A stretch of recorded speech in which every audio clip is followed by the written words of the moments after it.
पुण्यातील मांजरी बुद्रुक येथील शिव चैतन्य कॉलनी क्रमांक 1 आणि 2 मधील रहिवाशांनी आज लोणी काळभोर अप्पर तहसीलदार आणि संबंधित तलाठी कार्यालयाविरोधात तीव्र संताप व्यक्त केला। रामोशी वतन असलेला भोगवटा क्रमांक 1 जमिनीवरील रहिवाशांना शर्तभंग या कारणाने नजराना भरण्याच्या नोटिसा देण्यात आल्याने नागरिकांमध्ये मोठा रोष निर्माण झाला। नागरिकांचे म्हणणे आहे की ते 2011 पूर्वीपासून या ठिकाणी वास्तव्यात असून त्यांच्या कुटुंबियांनी अनेक वर्षांपासून कष्टाची कमाई करून या जागा विकत घेतल्या आहेत।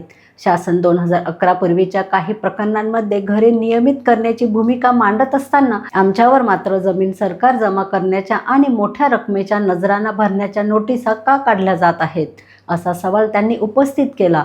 रहिवाशांचा आरोप आहे की मांजरी बुद्रुक परिसरात अनेक बांधकाम व्यावसायिकांकडून एने परवानगी, रॉयल्टी उत्खनन परवानगी आणि इतर आवश्यक शुल्कांशिवाय मोठ्या प्रमाणात बांधकामे सुरू आहेत, मात्र त्यांच्यावर कारवाई होत नाही। उलट सर्वसामान्य नागरिकांना तलाठी कार्यालयातील कर्मचारी घरासमोर येऊन दमदाटी करतात। तुमची प्रॉपर्टी सरकार जमा करू, घर पाडू अशा प्रकारच्या धमक्या दिल्या जात असल्याचा गंभीर आरोपही नागरिकांनी केला। यावेळी नागरिकांनी स्पष्ट इशारा दिला की आमच्यावरील कारवाई तात्काळ थांबवावी, अन्यथा उच्च न्यायालयात दाद मागण्यात येईल। तसेच जिल्हा अधिकारी कार्यालय पुणे येथे धरणे आंदोलन करून न्यायाची मागणी करण्यात येईल। या आंदोलनात सहभागी झालेल्या नागरिकांमध्ये कीर्ती मंगेश जाधव, ललिता सागर बालगुडे, शीतल राम भालके, लता लक्ष्मण भालके, मनीषा नवनाथ दिगे, जयश्री पद्माकर आंबे, सुनीता रमेश होळकर, मनीषा कैलास चौधरी, विजया संतोष जाधव, रोहिणी संजय जाधव, सीमा बापू डाळिंबकर, शालन अभिमान सिरसाट, सविता मधुकर थोरात, पूजा मोहन कामठे, कृपाली विश्वास गायकवाड, नूतन विकास बारकुंड, राणी संजय जाधव, सीमा शांताराम कांचन, विठाबाई अंबादास गायकवाड, अनिता पोपट जाधव, विजया ज्योतिबा रोमन, सुवर्ण सुभाष ठेंगल, मंगेश मधुकर जाधव, सागर भीमाशंकर बालगुडे, लक्ष्मण पंढरीनाथ भालके, राम पंढरीनाथ भालके, रमेश आदिनाथ होळकर, कैलास किसन चौधरी, संतोष चंद्रकांत जाधव, आदिश संजय जाधव, संजय चंद्रकांत जाधव, बापू बाळकृष्ण डाळिंबकर, अभिमान परशुराम सिरसाट, मोहन नामदेव कामठे, विश्वास अंबादास गायकवाड, विकास बन्सी बारकुंड, संजय भानुदास जाधव, शांताराम रघुनाथ कांचन, सुभाष जगन्नाथ ढेंगळ, अनिल अंबादास गायकवाड आणि ज्योतिबा मारुती रोमन यांचा समावेश होता। दरम्यान या प्रकरणातील आरोपींवर संबंधित महसूल प्रशासनाची अधिकृत भूमिका अद्याप समोर आलेली नाही। या दंडात्मक कारवाईच्या प्रकरणानंतर लोणी काळभोर अप्पर तहसीलदार कार्यालय अंतर्गत येणाऱ्या सर्व इनाम वर्ग 6 तसेच भोगावटा क्रमांक 2 जमिनीसोबत पाटील वतन, कुलकर्णी वतन, महार वतन यामधील काही जमिनींचे शेती प्रयोजनासाठी नजराने भरून घेऊन ज्या ठिकाणी शेती ना विकास झोन मधील जमिनीचे तुकडे पाहून अनधिकृत प्लॉटिंग डेव्हलपर्स, बिल्डर, भूमा माफिया यांनी मोठ्या प्रमाणात जमिनीचे शर्तभंग केले आहेत। या प्रकरणानंतर अप्पर तहसीलदार लोणी काळभोर कार्यालय अंतर्गत येणाऱ्या सर्व भोगवटा क्रमांक 2च्या जमिनीची पुनर्पडताळणी स्थानिक तहसीलदार करणार आहेत का, की मांजरी बुद्रुक येथील रहिवाशांनी केलेले आरोप प्रमाणे पूर्व हवेलीतील बिल्डर, डेव्हलपर्स लोकांना यातून सूट मिळणार? शासनाचा कोट्यावधी रुपयांचा दंड शर्तभंग करणाऱ्या पूर्व हवेलीतील बिल्डर व प्लॉटिंग डेव्हलपर्सच्या जमिनीतून स्थानिक तहसीलदार, तलाठी, मंडळ अधिकारी शासनाचा दंड किती प्रमाणात कारवाई करून वसूल करणार याकडे नागरिकांचे लक्ष लागले आहे। सर्वजण शिवचैतन्य कॉलनी मांजरी बुद्रुक येथील रहिवासी आहे।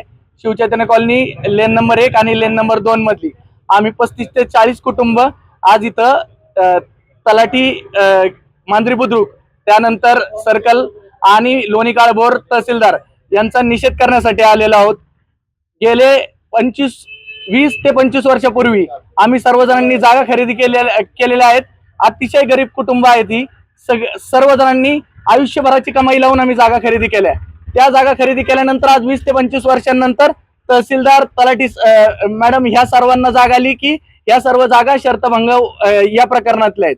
त्यानंतर त्या वेळीच्या शर्तभंगासाठी त्यावेळी आमच्या वडील, आजोबा हे आज हयात पण नाहीयेत, यांनी त्यावेळी त्या खरेदी केलेल्या जमिनी आहेत। या जमिनींना आजच्या रेडी रेकनर प्रमाणे आम्हाला मोठ्या प्रमाणावर अक्षरशः म्हणजे एवढ्या लाखोंनी सगळ्यांची आमची अमाऊंट जर एकत्र केली तर 7 ते 8 करोड रुपये असा दंड नजराना भरण्यासाठी आजच्या रेडी रेकनर प्रमाणे हे केले। त्यावेळेच्या अज्ञानी लोकांच्या अज्ञानामुळे आणि त्यावेळेस सरकारी अधिकाऱ्यांनी तिथं नोंदी पण केल्या आणि आमच्या कुठल्याही याच्यावरती वर्ग 2 असा शेरा नाहीये, वर्ग 1 असा शेरा आहे। इतर अधिकारामध्ये त्याच्या नंतर संदर्भात लिहिलेलं आहे। त्यावेळी झालेल्या चुकांमध्ये, त्यावेळी आमच्या आधीच्या पिढीमध्ये झालेल्या चुकांसाठी आम्हाला आजच्या याच्यासाठी एवढा म्हणजे दंड जो आम्ही आमच्या आयुष्यभर कमाई करून सुद्धा भरू शकत नाही, अशा प्रकारचा दंड आम्हाला आत्ता लावला गेलेला आहे. त्या गोष्टींना सर्व तलाठी, तहसीलदार, सर्कल हे सगळ्यांनी जेवढी जलद कृती केली आहे ती सगळी जलद कृती आणि आमच्यावर केलेला त्यांनी जो प्रेशर टाकण्याचा किंवा दबाव आणण्याचा प्रयत्न आहे हे सगळे त्याला कारणीभूत आहे. तरी आमच्या सगळ्यांना ते पण मान्य आहे की तुम्ही जी कार्यवाही करताय तुमच्या अधिकाराप्रमाणे कारवाई करताय. आमचा प्रश्न हा आहे, आम्हाला गेले 1.5 महिन्यापासून एवढी दमदाटी, एवढा टॉर्चर आमच्या घरासमोर येऊन 3 नोटिसा एका महिन्यात दिल्या जातात.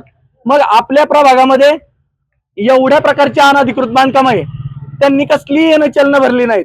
अँसिलरी TDR कसल्याही प्रकारची चलनं भरलेली नाहीयेत. खड्डे एवढे मोठ्या प्रमाणावर खाणलेले आहेत, त्यांनी कसली रॉयल्टी भरलेली नाहीये. मग या रॉयल्टी न भरलेल्या या अनधिकृत बांधकाम केलेल्या बिल्डरांचा पंचनामा तलाठी मॅडमनी, सर्कल अधिकाऱ्यांनी, तहसीलदार मॅडमनी केलेला आहे का? आणि त्यांनी ही चलनं भरलेली आहेत का? कसल्याही प्रकारचा टॅक्स न भरता लोकांच्या जीविताला हानी होईल अशा प्रकारची बांधकामं या ठिकाणी चालू आहेत. मग या व्यावसायिक पद्धतीने काम करणाऱ्या बिल्डरांना तुम्ही कुठल्याही प्रकारची त्यांच्यावरती कार्यवाही करत नाही. तुमच्याकडे त्यांचं कुठल्याही प्रकारचं रेकॉर्ड नाही, तुमच्याकडे त्यांचा कुठल्याही प्रकारचा पंचनामा नाही आणि त्या बिल्डरांना तुम्ही सूट देताय. आणि आमच्या सारख्या सामान्य माणसांना ज्यांनी आयुष्यभराची कमाई त्या घरामध्ये, त्या जागेमध्ये लावली आहे, ही अक्षरशः मोलमजुरी करणारी घरं आहेत आणि तुम्ही अशा लोकांना अक्षरशः देशोधडीला लावताय. एकीकडं आपले महसूल मंत्री बावनकुळे साहेब ते म्हणतायत तुम्हाला सरकारी जागेमध्ये तुम्ही राहिलात तर 1000 रुपयात तुमच्या जागेवरती ते घर करून देऊ. एकीकडं लाडक्या बहिणींना ते सरकार एवढी सवलत देतंय आणि दुसरीकडं अधिकारी त्या लाडक्या बहिणींची घरं पाडतंय, त्यांचा संसार मोडतंय. आम्ही आमच्या पैशांनी खरेदी केलेली घरं म्हणजे फुकट सरकारच्या जमिनी वापरणं हे चालतंय. झोपडपट्टी धारकांना मोफत घरं दिलेली चालतायत, गायरानाच्या जमिनी वाटलेल्या चालतायत, त्या मोफत घरं दिलेली चालतायत. मग आम्ही आमच्या स्वकष्टाने घेतलेल्या जमिनी, आम्ही आमच्या स्वकष्टाने बांधलेल्या इमारती आज तुम्ही आमच्या घरासमोर येऊन आमची मानहानी करता. 2-3 तुमचे कर्मचारी 4-5 बोलवता. ती नोटीस आम्हाला देताना तुम्ही ती नोटीस शांतपणे देत नाही. तुम्ही ती नोटीस देताना आमच्या घरातल्या महिलांना पण दमदाटी करता की तुम्ही तुमचं घर पाडू टाकू, तुमचं घर सरकार जमा करू, तुमच्या सातबाऱ्यावरती बोजा चढवू. तुम्ही जे केलेलं आहे ते अनधिकृत आहे. तुम्ही जे ही किंमत म्हणजे मी स्वतः माझी अर्धा गुंठा जागा आहे, मला 12 लाख रुपये त्या ठिकाणी नजराणा भरण्यासाठी आलेला आहे. माझ्या हयातीत तरी 12 लाख रुपये नजराणा सरकारला भरण्यासाठी मी स्वतः एक छोटासा व्यावसायिक आहे. आता शिक्षण पूर्ण करून व्यवसायात आलेलो आहे, एकदम छोटासा. आणि अशा पद्धतीने महिन्याला 10 आणि 12 हजार कमावणारी ही आमची सगळी जनता आहे. अतिशय अशिक्षित होती. निम्मे जणांनी शाळाच बघितलेली नाही. निम्मे जण असे आहेत ज्यांनी कुठेतरी शाळा वगैरे करून आत्ताशी कुठेतरी स्वतःचा उदरनिर्वाह करतात.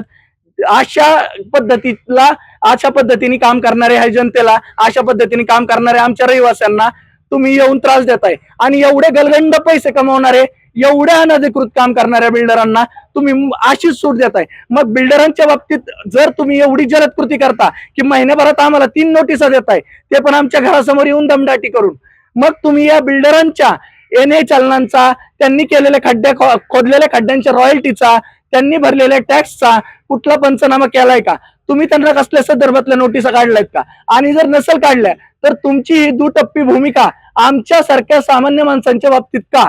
अक्षरशः आमची घरं जातील हा विचार करून लोक मानसिक आणि आर्थिक पद्धतीने एवढी अडचणीत आलेली आहेत, एवढा त्रास त्यांना होतोय.